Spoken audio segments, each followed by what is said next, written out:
Hey, I'm Dr. Patty Barch, and I wanted to put together another video for you guys, and I wore this shirt today on purpose. So I want you to notice that this is a horse and this is a human. And so today we will be talking about horses and humans. So in addition to my master's degree in biology and doctorates in natural health, I also have 2 undergraduate degrees in animal science. So I thought maybe I could offer some perspective on this horse versus human thing.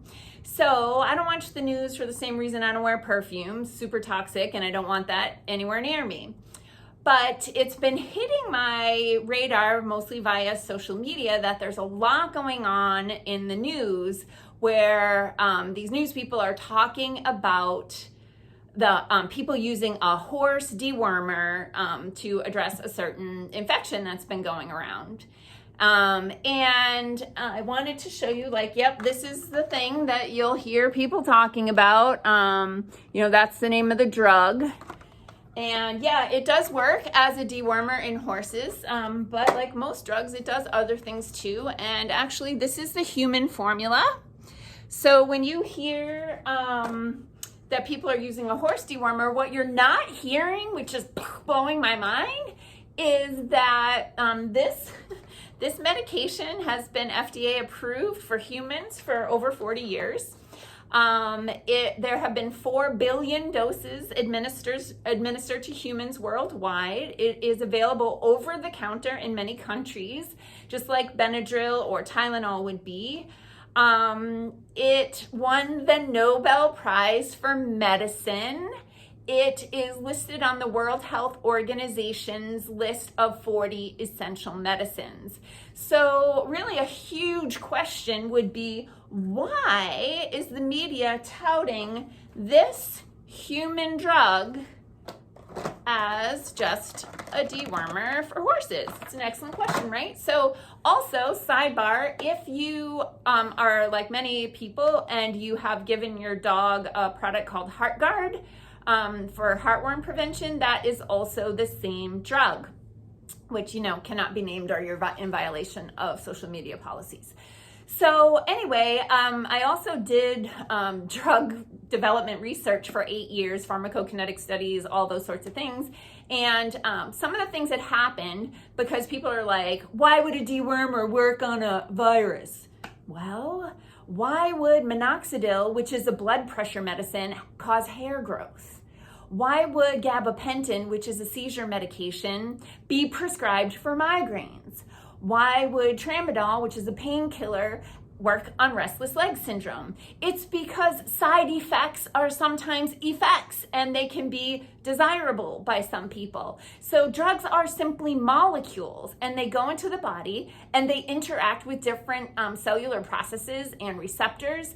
When I was in drug development, sometimes some really amazing things would happen where we would put this drug molecule into the body and we would track what was happening to it throughout the body, where it was going and how it was breaking down.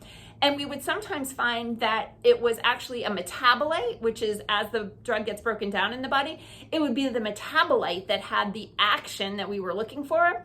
But if we tried to just extract the metabolite or create the metabolite and put it into the body, we wouldn't get the effects that we would see when we put in the bigger molecule and it broke down into the metabolite. So biochemistry is complicated stuff. So for people to say, why would a horse dewormer or would a deworming medication work for a virus is absurd, because side effects are effects. And sometimes you have something that works really good for the prescribed reason, which is the reason that it gets FDA approved, but has all these other effects, and sometimes they can be seen as beneficial.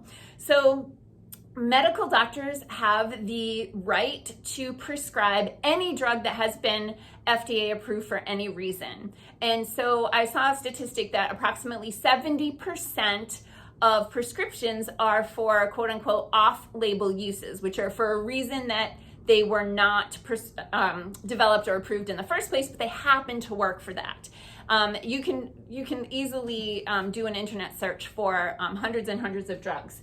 So, along the lines of the media touting this human drug as this horse medicine, I want to show you a couple other things. So This is, you can see it's fish biotic, and if you look at the bottom, you can see that it says amoxicillin, right? You've probably heard of that drug before.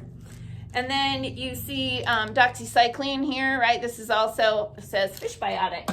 So when people are saying that people are using a horse dewormer to address a certain virus, it is like saying people are using a fish medicine to treat Lyme disease or strep throat or whatever the case may be. So just understand that you are not getting the full picture. They are not, what they should be saying is, this Nobel Prize winning medicine is showing effects in countries across the world. Mexico City had a huge benefit. India's numbers crashed once they started using the quote unquote horse medicine. You can find this stuff if you look a little bit beyond the major networks. So the other thing that's been happening lately is I have been inundated with messages from people asking me how much of this they're supposed to take or how much of this they're supposed to take, and I legally cannot answer any of those questions, so please do not ask me those questions. What I want you to do is write down this website, this flccc.net, and they have an entire tab dedicated to this medicine, and they have all kinds of peer-reviewed studies, and they have protocols. I'm going to be doing another video about some protocols based on their recommendations and some products that we stock here that are available. But the point of this video here was to just give you a little bit more information about this medicine and how it might actually be portrayed in the media in a way to advance the narrative. So thanks for tuning in. Have a healthy day.